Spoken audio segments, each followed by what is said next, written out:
Presidente Bernardo Arévalo, un placer que pueda la agencia EFE, tan importante en el mundo y especialmente en el mundo latinoamericano, entrevistarle en una fase tan temprana de su mandato. Gracias de verdad. No, es un gusto estar con ustedes. Y más en este espléndido recinto que es casa para todos los latinoamericanos en Madrid.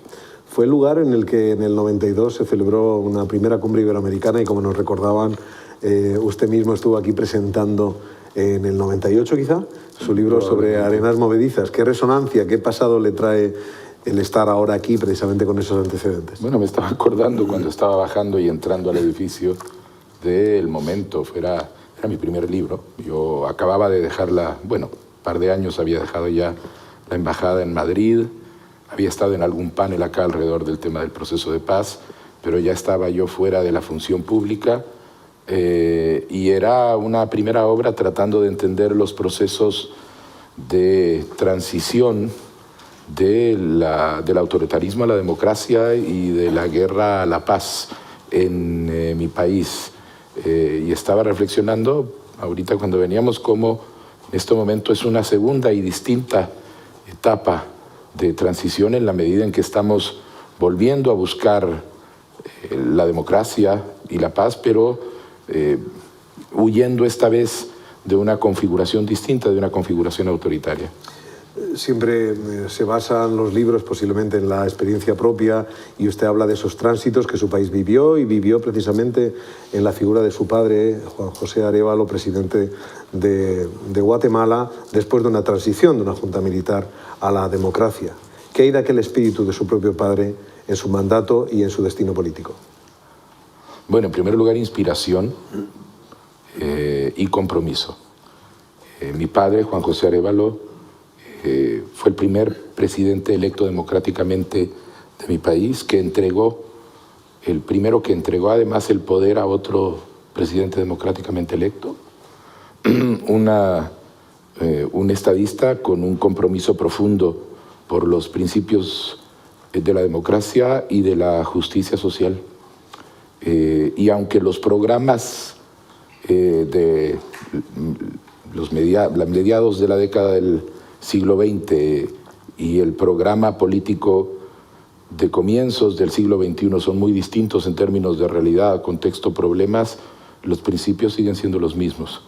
El compromiso con las instituciones democráticas, el compromiso con un sistema que brinde justicia social a todas las personas y a todos los miembros de la sociedad, y la convicción de que las transformaciones tenemos que construirlas los ciudadanos por medio del ejercicio responsable y pacífico de nuestros derechos.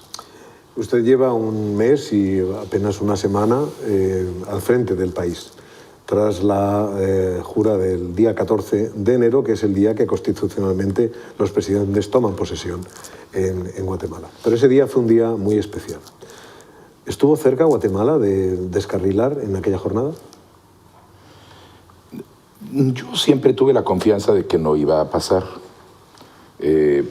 pero es cierto que los intentos de encontrar inclusive en el último minuto una fórmula para evitar que la transición de poder tuviera lugar, causaron mucha inquietud y mucha inestabilidad.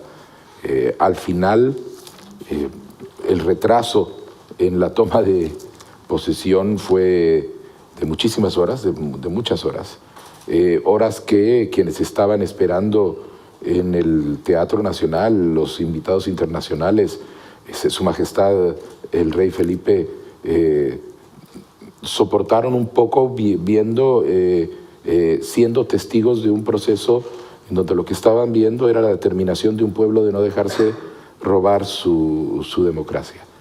Fue agitado, pero finalmente prevaleció lo que nosotros hemos tenido confianza desde el comienzo de la carrera electoral, y es la determinación de la sociedad guatemalteca de librarse de este abrazo asfixiante de una corrupción que ya había empezado a erosionar las bases mismas del desarrollo económico, político y social.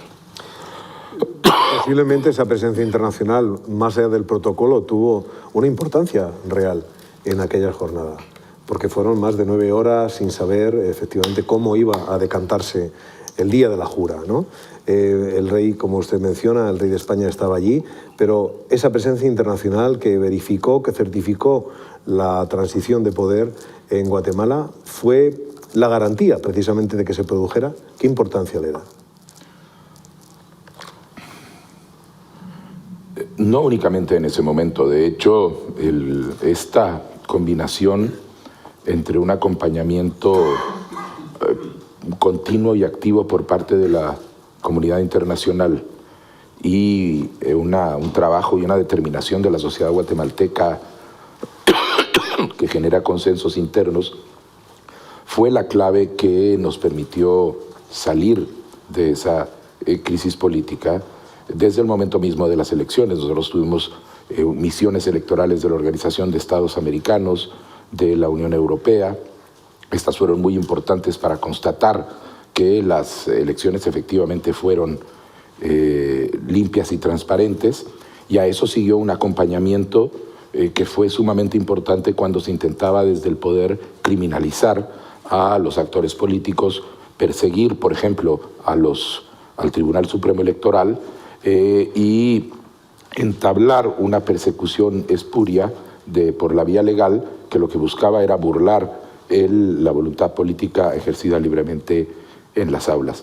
Y fue la combinación del apoyo internacional de pared a pared, en el que España jugó un papel muy importante en el marco de la Unión Europea, y una participación ciudadana sumamente activa que se volcó a las calles, lo que finalmente logró remontar los intentos que hacía una élite un grupo político criminal que se había apropiado y atrincherado en las instituciones de justicia del país. ¿Usted denominaría aquella jornada, lo que ocurrió desde el interior de las propias instituciones, tomadas en su modo de ver de manera legítima, como un golpe de Estado, un golpe institucional? Sí, totalmente. De hecho, nosotros lo describimos como un golpe de Estado en cámara lenta. Y identificamos claramente, el golpe de Estado es al final un acto político mediante el cual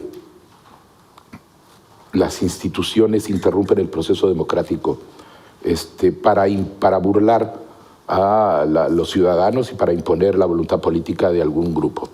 En el siglo XX estábamos acostumbrados a pensar, y ahí cuando empezó el análisis político se configuró el golpe de Estado alrededor de la idea de un proceso corto, conducido generalmente alrededor de instituciones de seguridad, de ejércitos o policías, que se alcanzaba en pocos días y de manera contundente.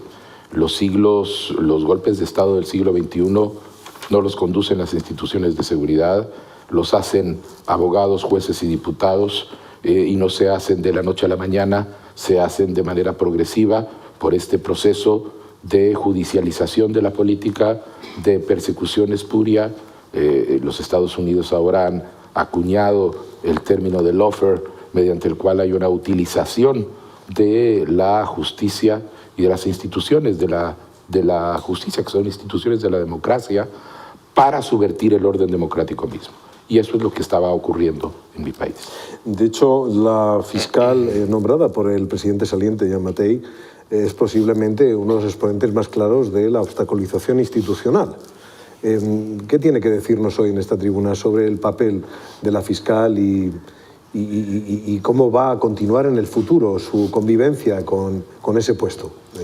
Bueno, el papel de la fiscal ha quedado más que claro, nacional e internacionalmente. Es una persona proscrita internacionalmente, ha sido sancionada por los Estados Unidos, por la Unión Europea, por Canadá, y es una persona que precisamente lo que hizo fue servir de instrumento a estas élites para conducir este intento de subvertir el orden electoral por medio de una judicialización espuria. Por razones del orden constitucional, gracias a una reforma que se hizo hace 5 años o poco más, es imposible, el presidente de la República no puede remover al fiscal general. Y eso obliga en este momento a una convivencia entre la fiscal, que fue representante y gestor, actor central de ese proceso, con el Ejecutivo actual. Nosotros estamos viendo y analizando cuáles son los mecanismos legales que nos permitirían resolver esta situación. ¿Cuál fue la justificación de esa reforma legal? Imagino que se encaminaría en el terreno de la división de poderes o el respeto a otras instituciones. Yo creo que ese es un buen ejemplo de los cuidados que todos los países tenemos que tener con las reformas de la legislación ad hoc, que solo miran la medida en que una reforma va a afectar un problema en un momento determinado y no el efecto que pueden tener sobre el tiempo. En el caso de estas reformas, su origen se encontraba precisamente en que en ese momento desde el Ministerio Público se estaba conduciendo esfuerzos de lucha contra la corrupción y existía temor de que estos esfuerzos, que eran encabezados por la fiscal general de ese momento, pudieran ser obstaculizados desde el Ejecutivo por alguna medida de remoción. Se fomentó entonces una reforma de la ley que regula al Ministerio Público y se blindó esta figura de la posibilidad de una remoción directa, salvo casos extremos que es casi imposible configurar. Y bueno, ese es el origen, en momentos en donde nadie podía prever que iba a suceder una inversión dentro del juego político y que iba a resultar posteriormente donde iba a haber un ejecutivo que iba a estar luchando por la transparencia y contra la corrupción como ahora, y que lo que iba a quedar a cargo del Ministerio Público han sido los baluartes de ese sistema de corrupción que quedó, cuyos rescoldos quedan en ese momento dentro de esa institución. Diría, presidente, que en todo caso la fiscal Porras tiene su tiempo contado al frente de la Fiscalía. Mire, yo no puedo decir si tiene el tiempo contado o no, porque no está en mis manos el tomar una decisión. Será por conductos legales y corresponderá a las Cortes del país definir en qué medida o hasta cuándo puede ella quedarse. Nosotros no estamos satisfechos con su permanencia, eso es cierto. El movimiento Semilla, sobre el que usted ha cabalgado hacia la presidencia, Semilla es un movimiento socialdemócrata. Usted es un presidente socialdemócrata dentro de la amplia familia del progresismo mundial. ¿Cómo lo ve en términos mundiales precisamente el retroceso, y aparentemente también en Europa se está dando, de la socialdemocracia frente a fuerzas conservadoras, cuando no ultraconservadoras? Yo diría que voy a plantear antes del problema de la socialdemocracia un problema tal vez más general, que es el problema de la democracia. Lo que estamos viendo es un momento en el mundo, en el sistema internacional, donde la democracia está haciendo agua en distintos lugares de distintas maneras.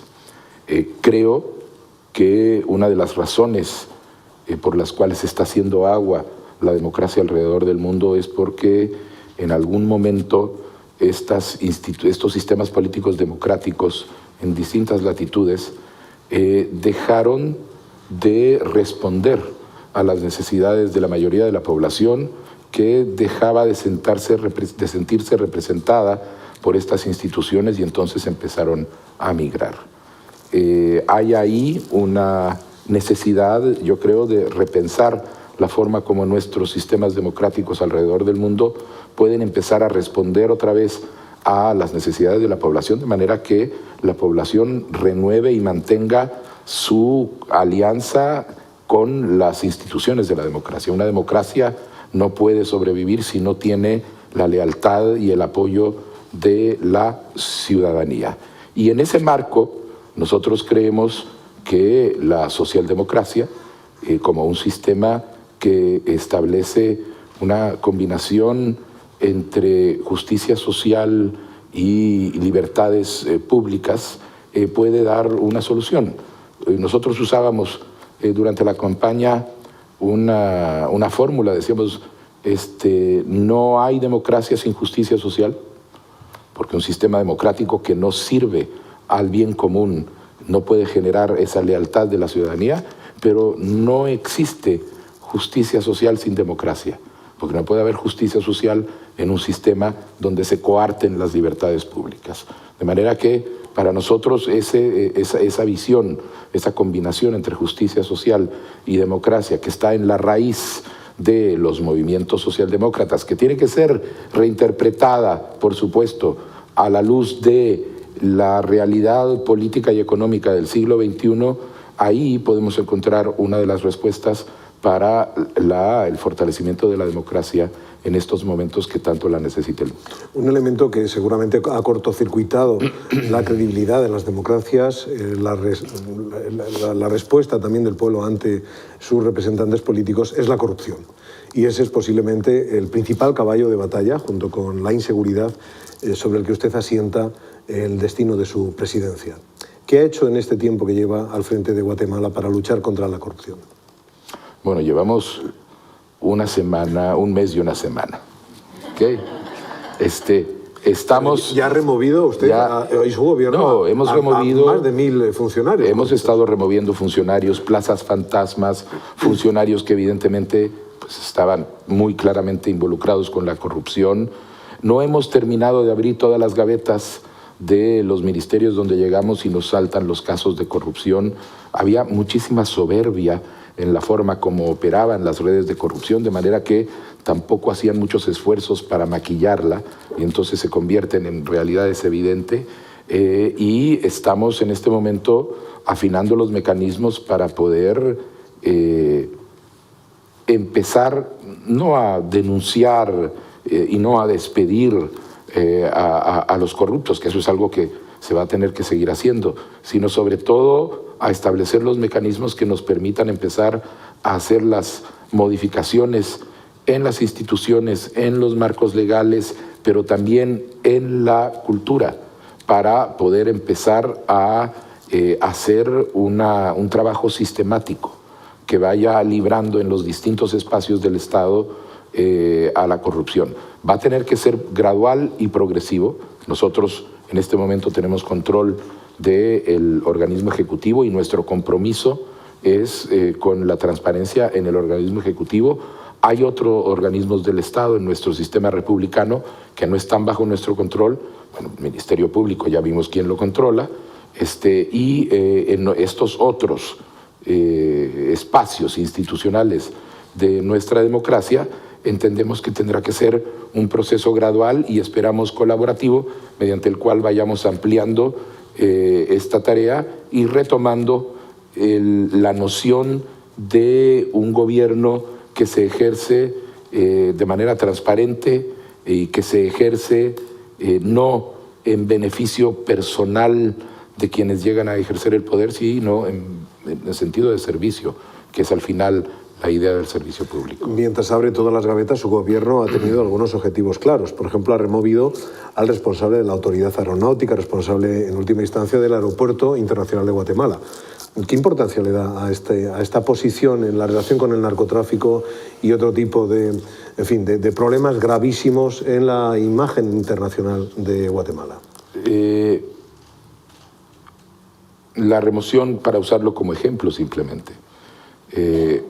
En el caso de Aeronáutica Civil teníamos nosotros una combinación de incompetencia con corrupción.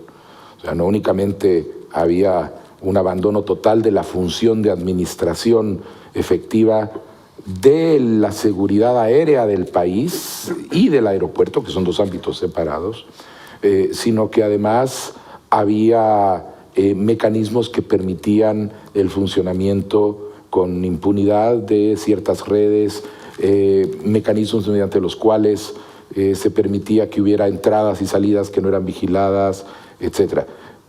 Lo señalo porque eso es simplemente un ejemplo de lo que ha sucedido. Cuando la corrupción penetra en un país de manera sistémica como lo hizo en Guatemala, su alcance es en todas las instituciones del Estado, porque en todas hay algo de lo que se puede ganar.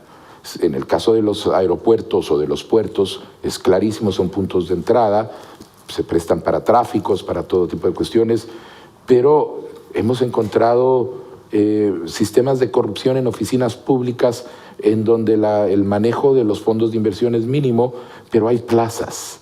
Y entonces resulta que estas plazas se convierten en plazas fantasmas, donde son repartidas a los correligionarios o a los amigos o a cualquier persona que es parte de esas redes clientelares, sin que la gente llegue a trabajar, sencillamente como forma de una dádiva.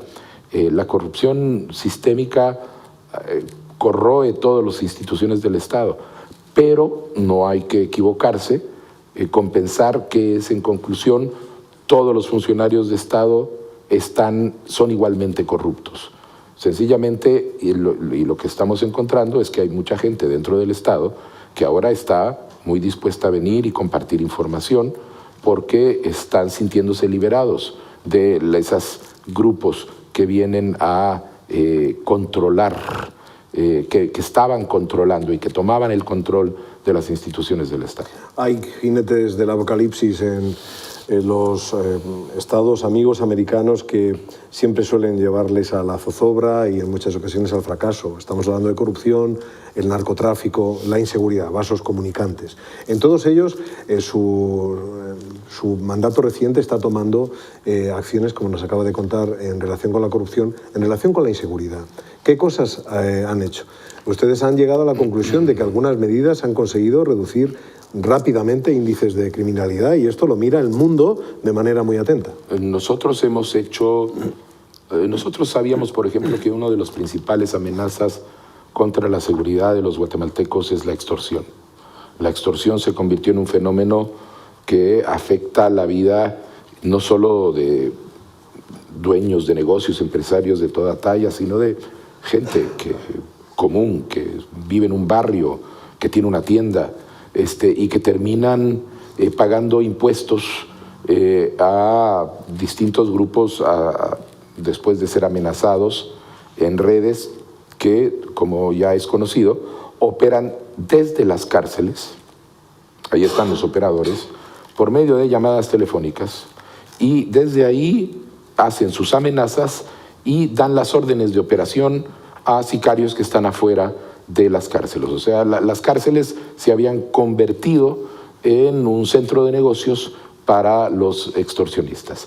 Y en la primera semana que nosotros tomamos el poder, se inició una serie de requisas dentro de las cárceles del país. Ya hemos hecho 9 requisas en las semanas que vienen hasta ahora, en distintas cárceles, secuestrando el equipo de telecomunicaciones, teléfonos, cableados que habían sido instalados, aislando a los grupos que se han identificado, repitiendo muchas veces esas intervenciones para limpiar lo que se había quedado detrás.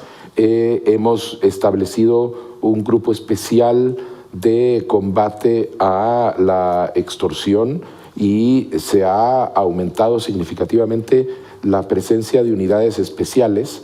El gobierno de los Estados Unidos nos facilitó una serie de motocicletas que han servido para que este grupo especial tenga ahora una presencia mucho más fuerte en las zonas del país, fundamentalmente de la ciudad capital, del área metropolitana, que eran las más afectadas por este fenómeno de la extorsión.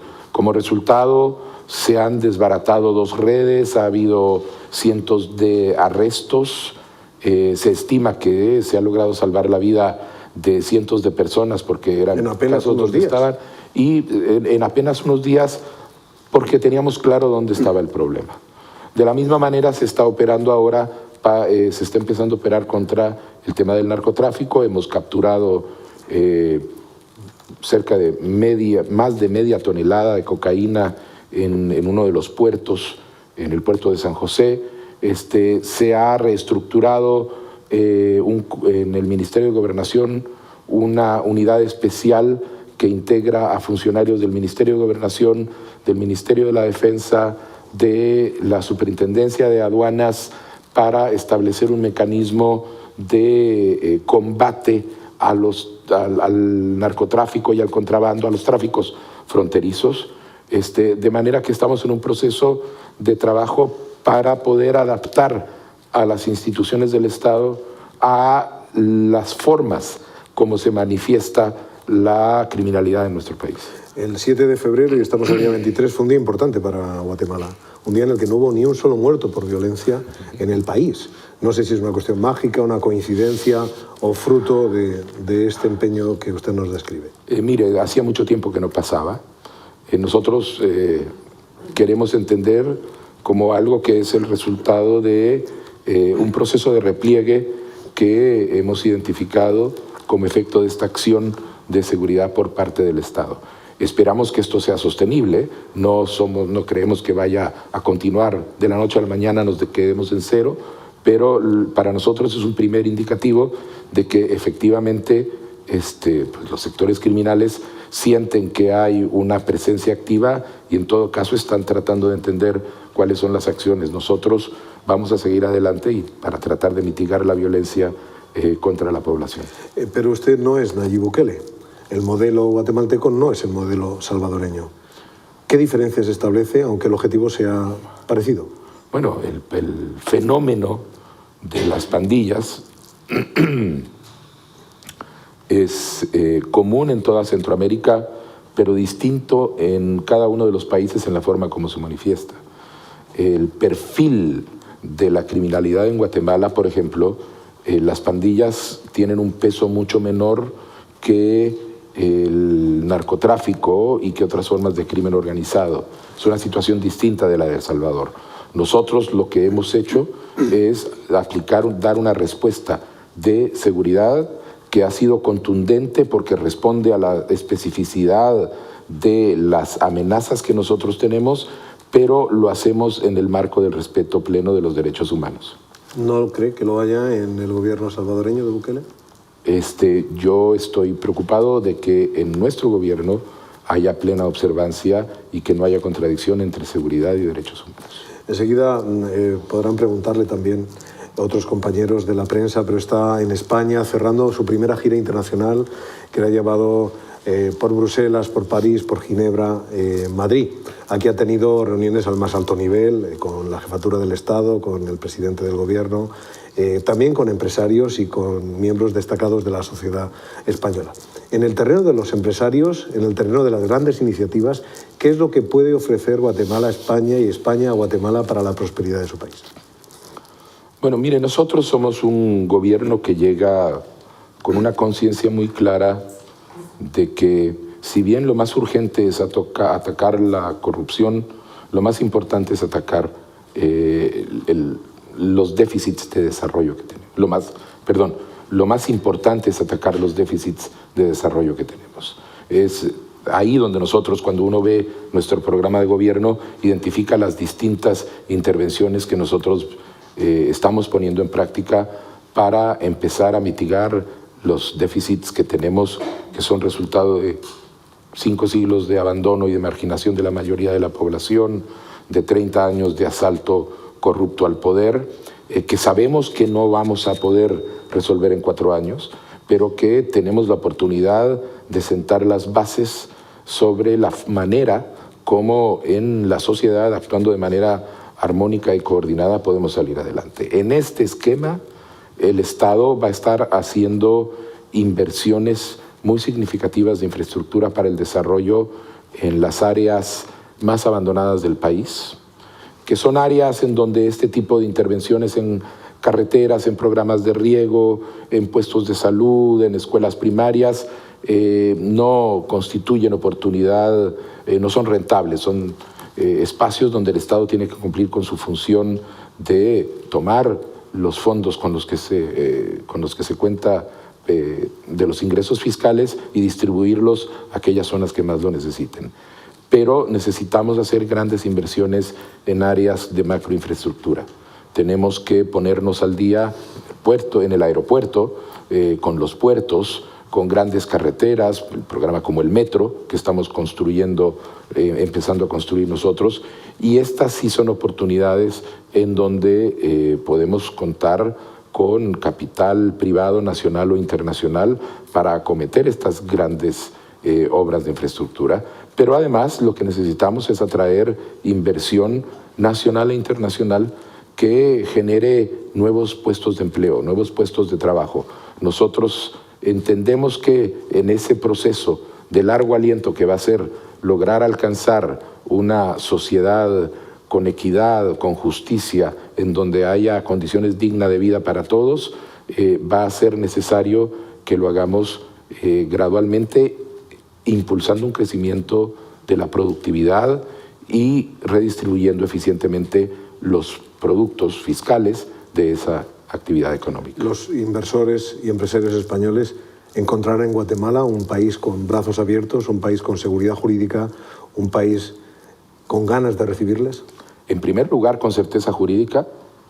En segundo lugar, con muchas ganas de trabajar juntos para precisamente generar las condiciones de productividad que el país necesita.